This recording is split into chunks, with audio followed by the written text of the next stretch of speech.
Mungkin kita tahu mobil satu ini dari sebuah film Cars. Mobil ini dikisahkan sebagai mobil mantan pembalap di masa lalu yang mengalami crash cukup keras.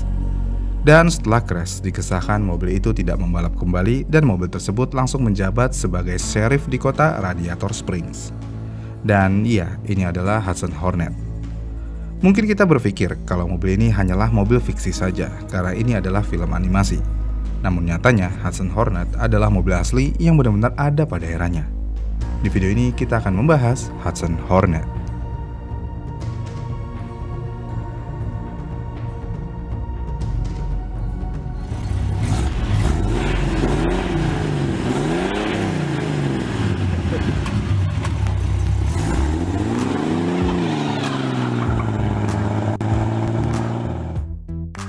Seperti pada filmnya, siapa yang akan menyangka kalau mobil ini adalah mobil balap asli seperti yang digambarkan di animasi Cars? Tapi apa itu Hudson? Pabrikan apa itu? Dan bagaimana mungkin sebuah perusahaan yang kurang terkenal seperti Hudson, yang pada awalnya sama sekali tidak relevan, bisa memenangkan lebih dari 70 balapan? Untuk memulainya, kita harus kembali jauh sebelum NASCAR, sebelum Perang Dunia Kedua, dan sebelum Perang Besar. Jadi, pada tahun 1909, pendiri Hudson Motor Company yaitu Joseph L. Hudson telah membangun investasi kewirausahaannya dengan 8 pengusaha Detroit lainnya. Selama seperempat abad berikutnya, mereka berupaya membangun kerajaan mobil mereka. Dan setelah Perang Dunia Kedua, mereka menjadi salah satu merek mobil Detroit yang cukup ikonik. Lalu pada tahun produksi 1951, mereka membuat mobil baru yang paling inovatif yang pernah ada, yaitu Hudson Hornet.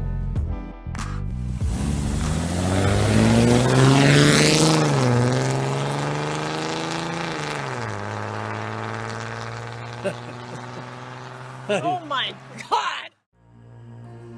Pada generasi pertamanya, mobil ini dirancang dengan floor yang lebih rendah, desain step down, dan sasis yang menjaga pusat gravitasi lebih rendah dalam kendaraan.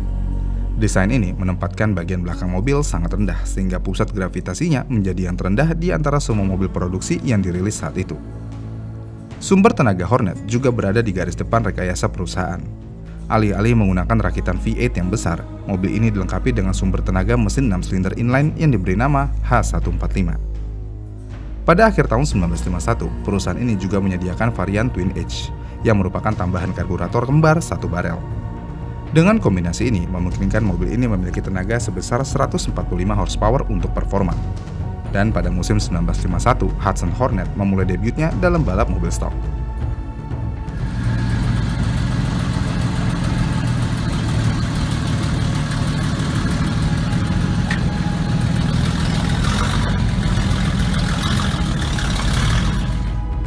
Lalu pada tanggal 11 Februari 1951 di Daytona Beach and Road Course, di mana tim Flock berada di posisi pole, di urutan ke-6 terdapat mobil nomor 6 milik Marshall Teague. Dia mengendarai kendaraan miliknya sendiri dengan label sponsor di pintu sebagai The Fabulous Hudson Hornet. Dan kemudian mobil ini memenangkan balapan ini. Lalu pada balapan berikutnya, Hudson finish di posisi ketiga karena Plymouth Lee Petty dan pemenangnya, Curtis Turner, dalam mobil Nash Motor Co. memenangkan balapan tersebut. Dan dalam pencapaian yang aneh untuk balapan ini, Hudson Motor Company memiliki mobil tertua di lapangan, di mana Buddy Helms mengendarai mobil nomor 97 yang merupakan model Hudson tahun 1946. Meskipun bukan varian Hornet, mobil ini masih finish di posisi ke-13. Kemudian pada Speedway di California, Hornet kembali digunakan dan mobil ini dapat melaju dengan cepat. Pembalap mobil tersebut yaitu Teague kembali memulai dari posisi kedua dan memimpin setiap putaran, memenangkan balapan kedua tahun ini. Teague mulai menyadari sesuatu tentang mobil ini. Pusat gravitasinya yang rendah membuatnya sangat mematikan di lintasan pendek. Ditambah lagi dengan tenaga yang sedikit lebih rendah mengurangi putaran roda di lintasan tanah. Dan untuk membuktikan kemampuan Teague, mobil tersebut kini memiliki rekor 2 kemenangan dan 1 kekalahan. Lalu ketika masuk balapan ke-6 di tahun 1951, sekali lagi balapan kembali dimenangkan oleh Teague, kali ini di lintasan tanah sepanjang 1 mile di Arizona.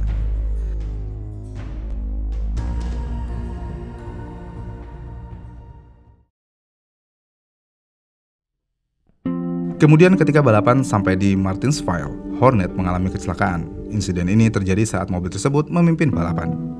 Meskipun situasi tampak genting, mobil tersebut segera diperbaiki dan Teague mendominasi balapan berikutnya di Canfield Speedway. Namun kali berikutnya Teague balapan, dia keluar lebih awal dengan cedera yang terdaftar sebagai alasan gagal finish atau DNF.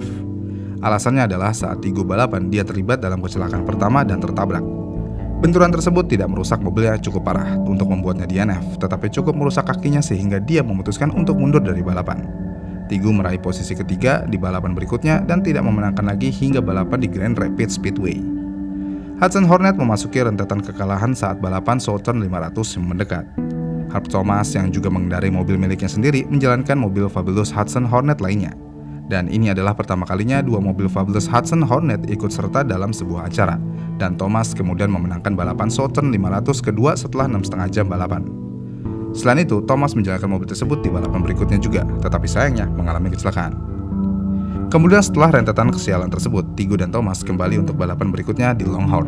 Namun sayangnya Herb kembali menang. Tapi untungnya dia berhasil memenangkan balapan berikutnya sebelum gagal finish di Wilson Speedway. Dengan perjuangan yang ada, mobil tersebut mengakhiri tahun itu dengan catatan 10 kemenangan dari 24 balapan yang diikuti. Dan ini adalah sebuah pencapaian yang cukup mengesankan. Tapi ini baru permulaan bagi mobil yang akan segera mendapatkan upgrade. Moving along, he's known this famous speed course ever since he was a boy, and he's wise to every trick the sand can play. That's not so with the rest, though. See what I mean? That fella's lucky to get his mount under control again. Setelah musim selesai, tandem kedua pembalap ini kembali pada tahun 1952 dan finish 1-2 di Daytona Beach Road Course. Mereka memimpin di setiap putaran, menunjukkan opsi twin karburator baru yang telah dirilis. Kemudian selain itu, mereka juga kembali finish 1-2 di Jacksonville, dan Thomas menang di Wilkesboro. Sementara itu, Buck Baker memenangkan balapan dengan mobil Hudson Hornet yang dimiliki oleh BE Plus di Charlotte Hudson Cup. Namun, kemenangan Buck bukanlah kali pertama Hornet menang tanpa branding Fabulous. Karena Dick Redmans memenangkan balapan sebelumnya dengan Hornet, Tim Flock juga memenangkan balapan pembuka tahun itu dengan Hudson Hornet. Dan setelah itu, mobil ini memenangkan 5 balapan berturut-turut, dengan Redmans meraih 3 kemenangan berturut-turut dalam periode itu, dan Herbst memenangkan 2 lainnya.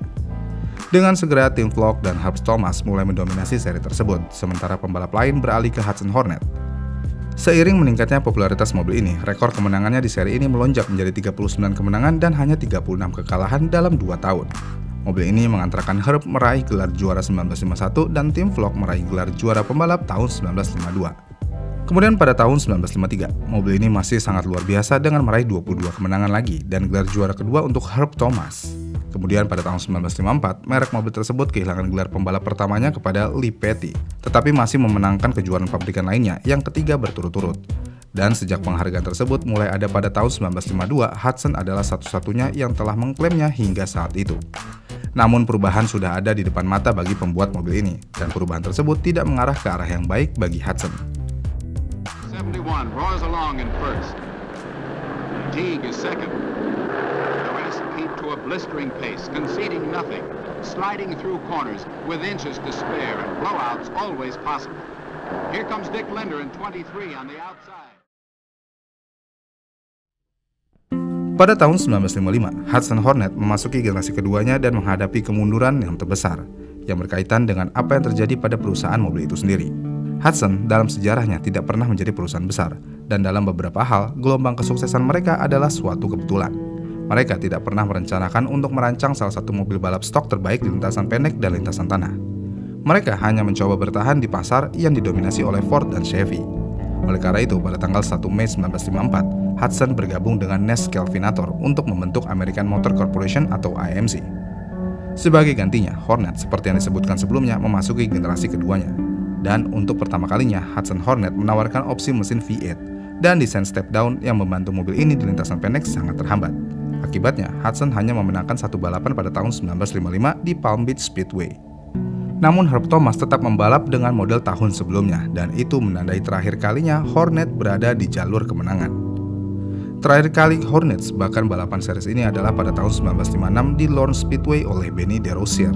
Dan sayangnya lagi, mobil produksiannya juga tidak bertahan lama, karena pada akhirnya Hudson terakhir kali produksi pada tanggal 25 Juni 1957. Dan AMC sebagai perusahaan tidak bertahan dengan baik karena sebagian besar keberadaannya hanya menjadi pelengkap bagi 3 produsen besar Detroit. Dan American Motor Corporation akhirnya ditutup pada tahun 1988.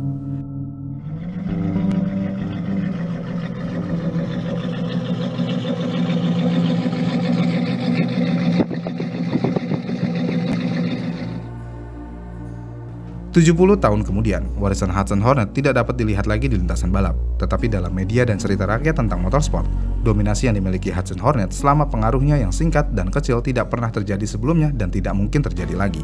Dan ini adalah mobil yang telah melampaui eranya sendiri dan diterjemahkan ke dalam film waralaba Cars.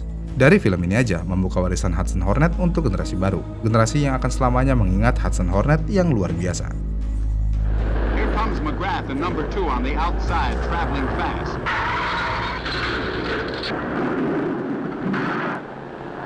It's McGrath. He rolled end to end.